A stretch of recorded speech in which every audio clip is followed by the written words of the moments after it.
Chad Colby's look at agriculture technology comes your way next, brought to you by the IBM Watson Decision Platform. Combining AI with Internet of Things data to help agribusiness increase yields, improve quality, and drive sustainability.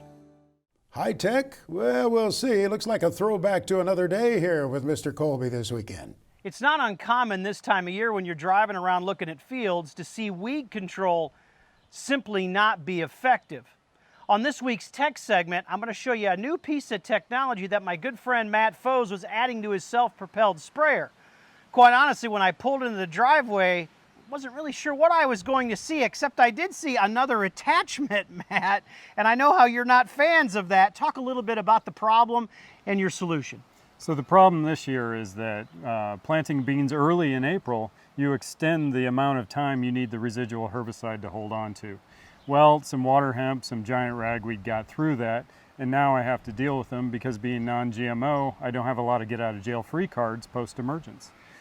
It looked to me like pretty simple installation too. This is an old school product. I remember my dad using some technology just like this when I was a young man. I'm sure it's been on the Foes farm in the past. Yeah, back when we were kids, we had rope wicks on the loader bucket going across the field trying to put Roundup on weeds.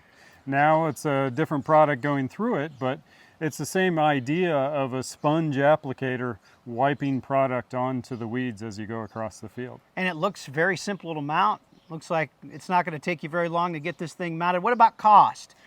You know, for 80 feet and I'm going to be a little short of that on this sprayer. It was a little over $5,000, close to $6,000 maybe with some hardware. But in reality, it's a relatively low-cost solution to get rid of the weeds that are out there in the field. And it's my understanding you'll take this right off the sprayer. It's a few bolts. You'll take it right off when you're done. Yeah, it's simply U-bolts every 30 inches.